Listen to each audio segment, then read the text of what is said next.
Walang pera ang maraming tao, pero mas marami ang walang direksyon. Ang yaman ay hindi nagsisimula sa bulsa, kundi sa disiplina. May mga tahimik na batas ang buhay na sinusunod ng mga tunay na umaangat. Kapag hindi mo ito nalaman, mananatiling pare-pareho ang resulta kahit gaano ka magsikap. Sa mundo ng Stoic philosophy, hindi inuuna ang swerte kundi kontrol. Hindi inuuna ang reklamo kundi responsibilidad. Ang kahirapan ay hindi palaging kakulangan ng pera kundi kakulangan ng prinsipyo. Dito nagsisimula ang lihim na hindi tinuturo sa karamihan. Kaibigan at kapatid, muli inaanyayahan kita na mag-subscribe sa ating channel para lagi kang updated sa mga bagong videos na aking gagawin at pakishare na din ito sa iyong mga kaibigan at tayo nang baguhin ang pananaw natin sa buhay. Ang kaalaman ay mas lumalakas kapag ito ay naibabahagi. Ang disiplina ay mas tumitibay kapag may komunidad. Ang pag-unlad ay mas mabilis kapag may kasabay kang natututo. Sabi ni Epictetus, hindi ang kakulangan ng pera ang sumisira sa tao, kundi ang kawalan ng pagpipigil sa sarili. Ang mga Stoic ay hindi naghihintay ng tamang panahon. Sila ay naghahanda ng tamang pagkatao dahil kapag handa ang loob, susunod ang pagkakataon. Ang video na ito ay hindi pang mabilis ang aliw. Ito ay para sa mga handang baguhin ang ugat ng kanilang pag-iisip. Kung sawa ka na sa paikot-ikot na buhay, nasa tamang lugar ka, manatili ka hanggang dulo at unti-unti mong mauunawaan kung paano nagsisimula ang tunay na pagyaman kahit mula sa wala. Sikreto number 1, ganap na kontrol sa sarili. Ang unang yaman na binubuo ng isang Stoic ay hindi pera kundi matatag na disiplina na hinuhubog araw-araw. Kapag wala kang kontrol sa sarili, kahit gaano kalaki ang kita, ay unti-unting mauubos ng hindi mo namamalayan. Ang taong marunong magpigil ay hindi alipin ng luho, emosyon at panandali ang kasiyahan. Dito nagsisimula ang tunay na pag-angat na hindi agad napapansin ngunit ramdam sa paglipas ng panahon.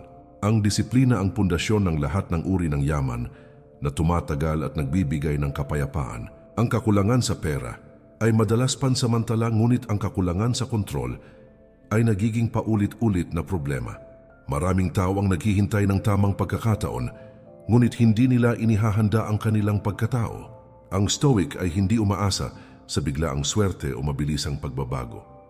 Pinipili niyang ayusin ang kanyang mga ugali araw-araw kahit walang pumapalakpak. Sa ganitong paraan unti-unting nagbabago ang direksyon ng kanyang buong buhay. Kapag kontrolado mo ang oras mo, emosyon mo at mga desisyon mo, mas malinaw ang hinaharap na tinatahak mo. Hindi mo kailangan ng malaking puhunan para magsimula ng disiplina na may tunay na halaga. Kailangan mo lamang ng malinaw na hangganan sa sarili at tapang na sundin ito. Ang pagtanggi sa panandali ang aliw ay nagbubukas ng pintuan sa pangmatagalang kapayapaan. Ito ang tahimik na kapangyarihan ng mga taong unti-unting tunay na yumayaman. Ang Stoic ay hindi gumagastos para magmukhang mayaman sa paningin ng iba. Ginagamit niya ang pera bilang kasangkapan at hindi bilang sukatan ng kanyang pagkatao. Alam niya kung kailan titigil, kung kailan maghihintay at kung kailan kikilos. Ang ganitong pag-uugali ay bihira sa modernong mundo, ngunit napakalakas ang epekto. Dito nagsisimulang maipon ang hindi lamang pera, kundi malalim na respeto sa sarili. Ang kontrol sa sarili ay parang ugat ng isang puno na patuloy na lumalalim sa katahimikan. Hindi ito agad nakikita, ngunit dito nagmumula ang tibay laban sa mga pagsubok. Kapag malalim ang ugat, hindi basta natitinag ng bagyo ng problema at tukso. Ganito rin ang buhay ng taong disiplinado at may malinaw na direksyon. Kahit magsimula sa wala, may matibay siyang landas patungo sa pagyaman. Sikreto number 2, tahimik na pamumuhay na mas mababa sa kakayahan. Ang taong tunay na gustong yumaman ay hindi inuuna ang pagpapakita, kundi ang pagpapatibay ng matibay na pundasyon. Ang pamumuhay na simple ay hindi kailanman kahinaan, kundi isang malinaw at sinadyang estratehiya. Kapag mas mababa ang gastos kaysa sa kakayahan, nagkakaroon ng espasyo para sa paglago at paghinga. Ang tahimik na pamumuhay ay naglalayo sa iyo mula sa walang katapusang presyur ng paghahambing. Dito nagsisimulang luminaw ang isip at tumibay ang direksyon ng mga desisyon. Maraming tao ang nalulubog hindi dahil kulang ang kanilang kita, kundi dahil sobra ang kanilang estilo ng pamumuhay. Ang Stoic ay marunong pumili kung alin ang tunay na kailangan at alin ang kayang isantabi. Hindi siya basta nadadala ng uso, papuri o opinyon ng ibang tao. Mas pinahahalagahan niya ang pangmatagalang katatagan kaysa pansamantalang pagtingin ng iba. Sa ganitong ugali, unti-unting nawawala ang ingay at nadaragdagan ng kontrol. Kapag simple ang pamumuhay, mas nagiging malinaw at matino ang mga desisyong pinansyal. Hindi ka napipilitang humabol sa mga bagay na hindi naman nagbibigay ng tunay na halaga sa buhay. Ang pera ay nagiging kasangkapan na iyong ginagamit at hindi tanikalang kumokontrol sa iyo. Mas nagkakaroon ka ng lakas ng loob para mag-ipon at maghanda para sa hinaharap. Ang ganitong katahimikan ay bihirang matagpuan sa mundong puno ng inggit at pagmamadali. Ang Stoic ay hindi natatakot mamuhay ng mas mababa kaysa sa kanyang kakayahan. Alam niyang ang pagitan ng kita at gastos ang tunay na pinanggagalingan ng yaman. Habang ang iba ay abala sa pagpapakita ng tagumpay, siya ay tahimik na abala sa pagbuo nito. Habang ang iba ay pagod sa walang tigil na paghahabol, siya ay kalmado sa matiyagang paghihintay. Ito ang lakas ng taong hindi kailanman naging alipin ng imahe. Ang tahimik na pamumuhay ay parang paglalakad ng magaan ngunit tuloy-tuloy ang direksyon. Hindi ito mabilis sa simula, ngunit nagiging matibay at matatag sa paglipas ng panahon. Kapag hindi ka nabibigatan sa gastos, mas tumitibay ang loob at pasensya mo. Mas nagiging handa ka sa mga hindi inaasahang pagsubok at pagbabago. Kahit maliit ang simula, mas malaki ang tsansang tumagal at lumalim ang pagyaman. Sikreto number 3, paglalaan ng oras sa paghubog ng isip. Ang yaman na tumatagal ay nagsisimula sa isip na disiplinado at hindi madaling matinag. Ang Stoic ay inuuna ang paglinang ng pag-unawa bago ang paghabol sa kita. Kapag malinaw ang pag-iisip, mas kaunti ang maling desisyon na nagdudulot ng pagsisisi. Ang oras na ginugugol sa pag-aaral ay tahimik na puhunan na hindi ninanakaw ng panahon. Dito nagsisimula ang lakas na hindi agad nakikita, ngunit palaging ramdam. Maraming tao ang abala sa pagkita ng pera, ngunit pabaya sa paghasa ng isip. Ang Stoic ay kabaligtaran ng karamihan dahil inuuna niya ang kaalaman at karunungan. Hindi siya kontento sa mababaw na impormasyon at paulit-ulit na opinyon. Pinipili niyang palalimin ang pag-unawa sa sarili at sa mundo. Sa ganitong paraan nagiging mas matatag ang bawat hakbang na kanyang tinatahak. Kapag sanay ang isip sa pag-iisip ng malalim, mas mahirap itong malinlang. Hindi ka basta naaakit ng pangakong mabilis na resulta. Mas nagiging mapanuri ka sa mga pagkakataong dumarating. Ang kaalaman ay nagiging panangga laban sa padalos-dalos na desisyon. Ito ang dahilan kung bakit bihirang bumagsak ang taong may malinaw na pag-iisip. Ang Stoic ay gumagamit ng oras bilang kasangkapan at hindi bilang aliwan lamang. Alam niyang bawat oras na nasasayang ay hindi na maibabalik kailanman. Kaya pinipili niyang maglaan ng panahon sa mga bagay na nagpapalawak ng pananaw. Habang ang iba ay abala sa ingay, siya ay tahimik na nag-iipon ng karunungan. Ito ang uri ng kayamanan na walang nakakakita, ngunit lahat ay nakikinabang. Ang paghubog ng isip ay parang pagtatanim ng binhi sa ilalim ng lupa. Hindi agad ito namumunga, ngunit patuloy itong lumalalim at lumalakas. Kapag dumating ang tamang panahon, kusa itong sisibol. Ganito rin ang buhay ng taong naglaan ng oras sa pag-aaral at pag-unawa. Kahit magsimula sa wala, ang malinaw na isip ay nagiging daan patungo sa pagyaman. Sikreto number 4, pagiging mapili sa impluwensya at kapaligiran. Ang direksyon ng buhay ay madalas hinuhubog ng mga taong palagi mong kasama sa araw-araw. Ang Stoic ay maingat sa pagpili ng impluwensya at ideyang pinapapasok sa kanyang isipan at puso. Alam niyang ang kapaligiran ay tahimik na humuhubog ng mga ugali, paniniwala, at kilos na madalas hindi natin namamalayan. Kapag mali ang paligid, kahit matibay ang loob at prinsipyo ay unti-unting humihina sa bawat hamon. Dito nagsisimula ang disiplina ng paglalayo sa mga bagay at tao na hindi nakakatulong sa tunay na pag-unlad. Maraming tao ang hindi nabibigo dahil sa kakulangan ng kakayahan, kundi dahil sa maling impluwensya na palaging pumapaligid sa kanila. Ang Stoic ay hindi natatakot mag-isa kung ito ang kapalit ng katahimikan at malinaw na pag-iisip. Mas pinipili niya ang kaunting ugnayan na may lalim kaysa maraming koneksyon na mababaw at nagdudulot lamang ng kalituhan. Hindi siya sumasabay sa usapan na puno ng reklamo, inggit o walang katuturang opinyon. Sa ganitong maingat na pagpili, napapanatili ang linaw ng isip at ang matibay na layunin sa buhay. Kapag maayos at positibo ang kapaligiran, mas madaling sundin at patatagin ang tamang gawi at asal.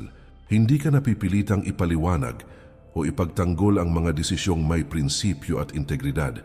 Mas nagiging natural ang disiplina at pagpipigil sa sarili na mahalaga sa pangmatagalang pagyaman. Ang paligid ay nagiging kakampi sa halip na hadlang sa pag-unlad at tagumpay. Ito ang tahimik ngunit napakalakas na kapangyarihan ng tamang impluensya sa buhay. Ang Stoic ay sadyang nililimitahan ang ingay at impormasyon na pumapasok sa kanyang mundo. Alam niyang hindi lahat ng opinyon at ideya ay karapat-dapat pakinggan o sundan. Pinipili niyang makinig at sundan ang mga boses na may karanasan, lalim at kaalaman. Habang ang iba ay nalulunod sa ingay, siya ay nananatiling kalmado, malinaw ang isip at nakatuon sa layunin. Ang ganitong katahimikan ay nagbibigay ng matibay na direksyon at kumpiyansa sa bawat hakbang. Ang pagiging mapili sa impluensya at kapaligiran ay parang paglalagay ng matibay na bakod sa isipan at puso. Hindi ito para magtayo ng pader, kundi para protektahan ang sarili mula sa mga nakakasira at nakakaabala. Kapag ligtas at malinaw ang isipan, mas malaya kang mag-isip, gumawa ng tamang desisyon at kumilos ng may prinsipyo. Mas nagiging matatag ka laban sa tukso, pagkakamali, at panghihila pababa ng negatibong impluensiya. Kahit magsimula sa wala, ang tamang kapaligiran at mapili na impluensiya ay nagtutulak patungo sa tunay na pagyaman. Sikreto number 5, pagtitipid at maingat na pamamahala ng pera.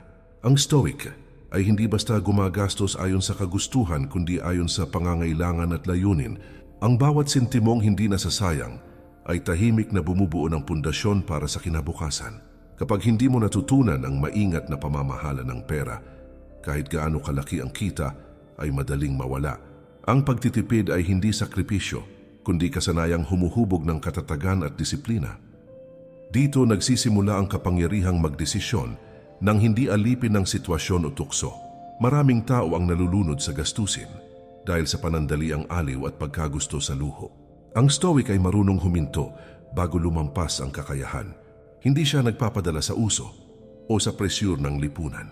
Mas pinipili niyang ilaan ang pera sa bagay na tunay na magpapalago at magpapatibay sa kanyang buhay. Sa ganitong paraan, unti-unting lumalakas ang pundasyon ng yaman na hindi nakikita ng iba. Kapag natutunan mong i-prioritize ang pangmatagalang benepisyo kaysa pansamantalang kasiyahan, mas malinaw ang landas. Hindi ka basta naakit ng mabilisang kita o tukso ng luho. Ang bawat desisyong pinansyal ay nagiging hakbang patungo sa kalayaan at seguridad.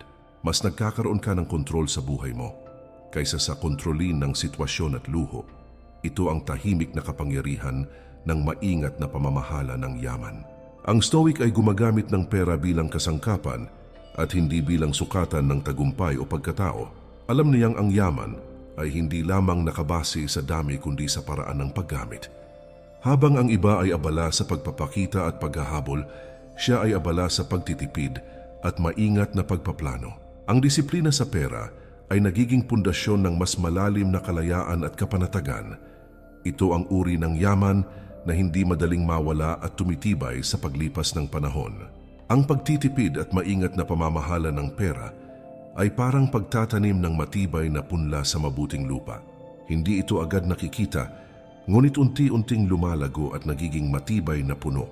Kapag handa ang pundasyon, kahit dumating ang unos ng problema at gastusin, mananatili kang matatag. Mas nagiging handa ka sa anumang hamon at mas malaya sa panghihila ng tukso at luho. Kahit magsimula sa wala, ang maingat na pamamahala ng pera ay nagtutulak patungo sa pangmatagalang pagyaman at kapayapaan. Sikreto number 6, pagpapalakas ng kakayahan at kasanayan. Ang tunay na yaman ay hindi lamang nasusukat sa pera, kundi sa kakayahan at kasanayan na hawak ng isang tao. Ang Stoic ay inuuna ang paghubog ng sarili at paglinang ng kaalaman bago ang mabilisang kita. Kapag sanay ang kamay at isip sa produktibong gawain, ang oportunidad ay kusang dumarating. Ang bawat oras na ginugol sa pagpapahusay ay tahimik na puhunan na nagbibigay ng seguridad at kalayaan. Dito nagsisimula ang lakas na hindi nakikita, ngunit ramdam sa bawat hakbang at desisyon. Maraming tao ang naghihintay ng pagkakataon, ngunit hindi pinapanday ang kanilang kakayahan. Ang Stoic ay kabaligtaran ng karamihan dahil bawat araw ay pagkakataon para maghasa at magpakahusay. Hindi siya umaasa sa swerte o panlabas na pabor kundi sa sariling galing at disiplina. Pinipili niyang pagbutihin ang talento at kasanayan kahit maliit o tila hindi kapansin-pansin. Sa ganitong paraan unti-unting nagiging matibay at handa sa anumang hamon ng kanyang buhay. Kapag mas may kakayahan at kasanayan ng tao, mas malinaw ang landas sa pag-unlad. Hindi ka basta naakit ng madaling oportunidad o panandali ang kita. Mas nagiging maingat at mapanuri sa mga hakbang na tinatahak. Ang galing at disiplina sa kasanayan ay nagiging panangga laban sa padalos-dalos na desisyon. Ito ang dahilan kung bakit bihirang mabigo ang taong may malinaw na kakayahan at kasanayan. Ang Stoic ay gumagamit ng oras at lakas para palakasin ang sarili at hindi para lamang aliwin ang sarili. Alam niyang bawat sandali na ginugugol sa pagpapabuti ay hindi na maibabalik, ngunit may pangmatagalang epekto. Kaya pinipili niyang maglaan ng panahon sa mga gawain at pagsasanay na tunay na magpapalakas sa kanya. Habang ang iba ay abala sa walang kabuluhang aktibidad, siya ay tahimik na nag-iipon ng kakayahan. Ito ang uri ng kayamanan na walang nakakakita, ngunit lahat ay nakikinabang sa hinaharap. Ang pagpapalakas ng kakayahan at kasanayan ay parang pag-aalaga sa binhi na unti-unting lumalago sa ilalim ng lupa. Hindi ito agad nakikita, ngunit lumalakas at lumalalim habang lumilipas ang panahon. Kapag dumating ang tamang pagkakataon, kusa itong sisibol at magbubunga. Ganito rin ang buhay ng taong naglaan ng oras at pagsisikap sa pagpapabuti ng sarili. Kahit magsimula sa wala, ang malinaw na kasanayan at kakayahan ay nagiging daan patungo sa pangmatagalang pagyaman at tagumpay. Sikreto number 7. Pagpapanatili ng malusog na katawan at isip. Ang tunay na kayamanan ay hindi lamang nasusukat sa pera, kundi sa kalusugan ng katawan at linaw ng isip. Ang Stoic ay nauunawaan na ang malakas na katawan at matatag na isip ay pundasyon ng bawat tagumpay. Kapag ang katawan ay mahina at ang isip ay magulo, kahit gaano karami ang pera ay hindi nagagamit ng tama. Ang bawat oras na inilaan sa ehersisyo, tamang pagkain at pahinga ay tahimik na puhunan para sa hinaharap. Maraming tao ang nabibigo dahil pinapabayaan ang kalusugan at naguguluhan sa isip. Ang Stoic ay hindi nagpapabaya sa sarili at alam niyang ang katawan at isip ay dapat alagaan tulad ng pinakamahalagang ari-arian. Hindi siya nagpapadala sa tukso ng labis na pagkain, katamaran o stress na walang kontrol. Pinipili niyang panatilihing malusog ang katawan at malinaw ang isip para sa mas matibay na desisyon. Kapag malusog ang katawan, mas madali ang paggawa ng tamang hakbang at pagpapatupad ng plano. Hindi ka basta napapagod sa mga gawaing nagdudulot ng pag-unlad, mas nagiging disiplinado at matatag sa harap ng pagsubok at tukso. Ang kalusugan at linaw ng isip ay nagiging panangga laban sa padalos-dalos na desisyon. Ang Stoic ay gumagamit ng oras at lakas hindi lamang sa paggawa kundi sa pangangalaga sa sarili. Alam niyang bawat sandali na ginugugol sa kalusugan at mental na kalinawan ay may pangmatagalang epekto. Kaya pinipili niyang alagaan ng katawan at isip, kahit na ito ay tahimik at hindi napapansin ng iba. Habang ang iba ay abala sa walang kabuluhang aktibidad o bisyo, siya ay tahimik na nagpapalakas at nag-iipon ng enerhiya. Ang pagpapanatili ng malusog na katawan at malinaw na isip ay parang pag-aalaga sa ugat ng punong nagbibigay buhay. Hindi ito agad nakikita, ngunit unti-unting lumalakas habang lumilipas ang panahon. Kapag dumating ang tamang pagkakataon, kusa itong magbubunga at magbibigay ng lakas para sa tagumpay.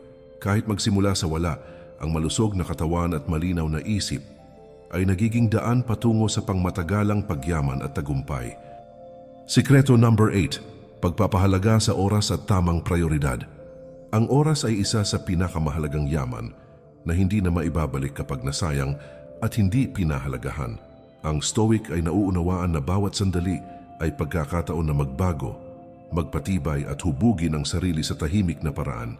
Kapag mali ang paggamit ng oras, kahit gaano karami ang pera at kakayahan, ay unti-unting nagiging walang saysay at hindi nakikinabang. Ang tamang prioridad ay naglilinaw ng landas, nagbibigay direksyon at tumutulong sa pagbuo ng pundasyon para sa pangmatagalang tagumpay. Maraming tao ang abala sa walang katapusang gawain, ngunit hindi nakatuon sa tamang prioridad at tunay na mahalaga. Ang Stoic ay maingat sa kung saan inilalagay ang kanyang oras, enerhiya at atensyon dahil alam niyang limitado ito.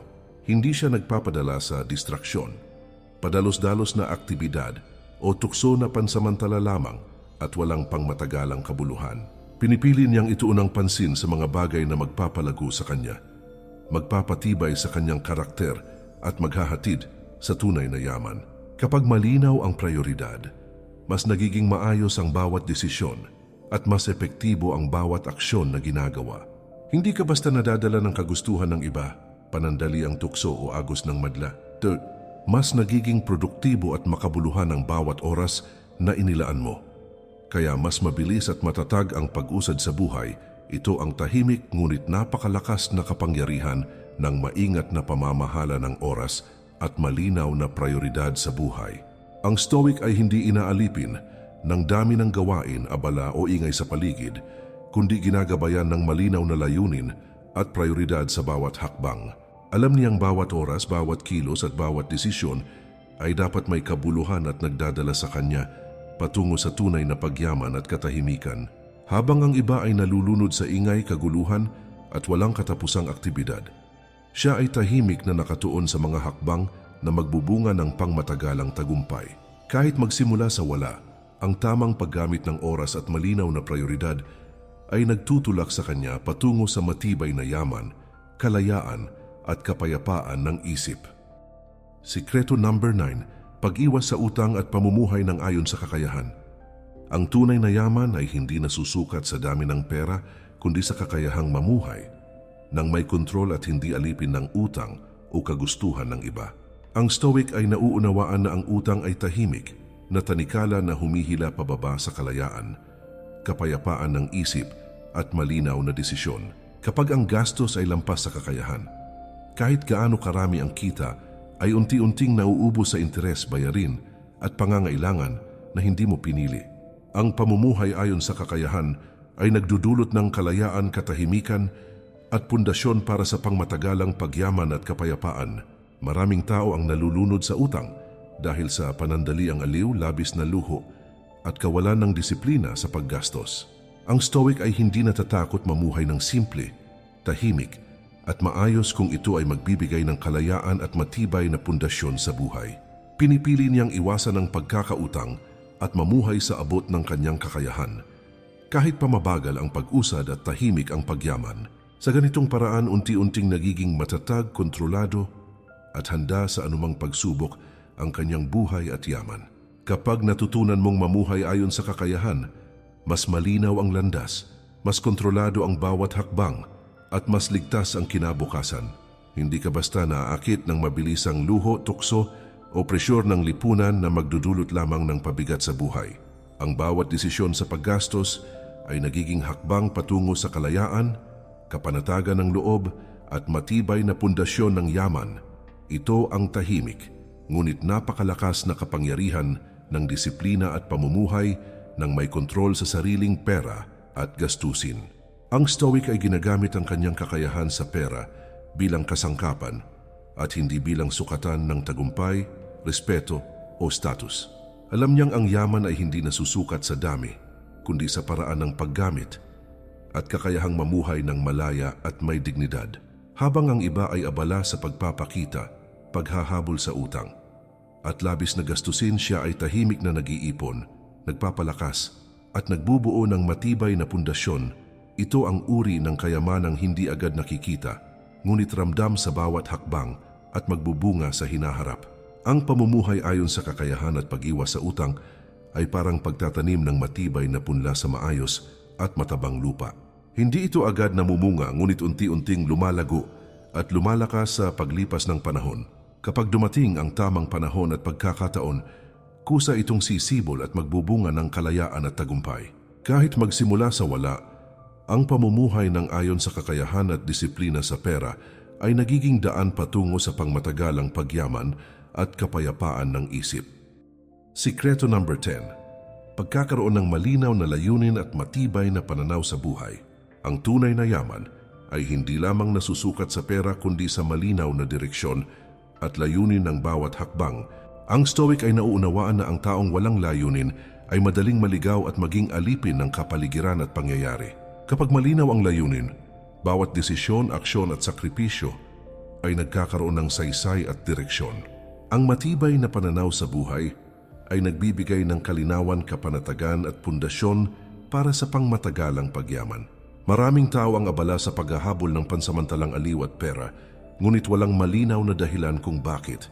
Ang Stoic ay hindi sumusunod sa agos ng karamihan, kundi nagtatakda ng sariling landas na may layunin at prinsipyo. Pinipili niyang ituon ang pansin sa mga bagay na maghahatid sa kanya sa tunay na tagumpay at katahimikan ng isip. Sa ganitong paraan, unti-unting lumalakas ang loob, nagiging matatag at nagkakaroon ng kontrol sa sariling buhay.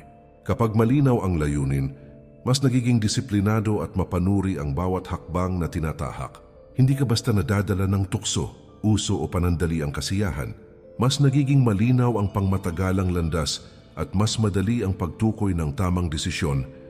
Ito ang tahimik ngunit napakalakas na kapangyarihan ng malinaw na layunin sa buhay. Ang Stoic ay hindi nag-aaksaya ng oras sa walang kabuluhang bagay dahil alam niyang bawat hakbang ay dapat may layunin. Ang kanyang desisyon at aksyon ay gabay ng matibay na pananaw at prinsipyo. Habang ang iba ay nalulunod sa ingay at kaguluhan, siya ay tahimik na nakatuon sa bawat hakbang patungo sa pangmatagalang pagyaman kahit magsimula sa wala. Ang malinaw na layunin at matibay na pananaw ay nagtutulak sa kanya patungo sa tunay na tagumpay at kapayapaan ng isip. Ang pagkakaroon ng malinaw na layunin at matibay na pananaw ay parang pagtatanim ng matibay na puno sa matabang lupa. Hindi ito agad nakikita, ngunit unti-unting lumalago at nagbibigay ng lilim, bunga at lakas habang lumilipas ang panahon. Kapag dumating ang tamang pagkakataon, kusa itong magbubunga at magbibigay ng direksyon at sigla sa buhay. Kahit magsimula sa wala, ang malinaw na layunin at matibay na pananaw ay nagiging daan patungo sa pangmatagalang pagyaman, tagumpay at kapanatagan ng isip.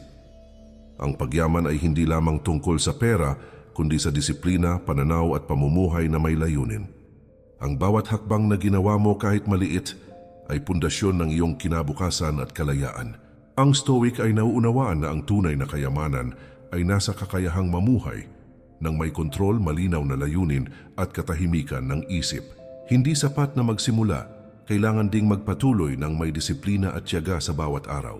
Sa bawat desisyon, sa bawat kilos, at sa bawat pagpipigil sa tukso, unti-unting bumubuo ang iyong yaman at karakter.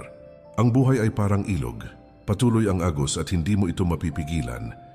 Ngunit ikaw ang pumipili kung saan itutok ang iyong enerhiya. Kapag ang isip, katawan at damdamin ay nakahanay sa tamang prinsipyo, nagiging matatag at handa ka sa anumang hamon. Ito ang tahimik na kapangyarihan ng Stoic na bihira sa karamihan, ngunit ramdam at nagbubunga sa buhay ng taong disiplinado. Kaibigan at kapatid, muli inaanyayahan kita na mag-subscribe sa ating channel para lagi kang updated sa mga bagong videos na aking gagawin at pakishare na din ito sa iyong mga kaibigan at tayo nang baguhin ang pananaw natin sa buhay. Huwag hayaan ang ingay ng mundo o tukso ng panandali ang kasiyahan na guluhin ang iyong landas. Patuloy na hubugin ang sarili, ipatupad ang disiplina at sundan ang tamang prinsipyo sa bawat hakbang. Sa ganitong paraan, kahit magsimula sa wala, unti-unting bubuo ang iyong yaman, katahimikan at tunay na tagumpay. Maraming salamat po, maligayang bagong taon sa ating lahat. Mag-ingat po tayo palagi. At kay Lord palagi ang papuri.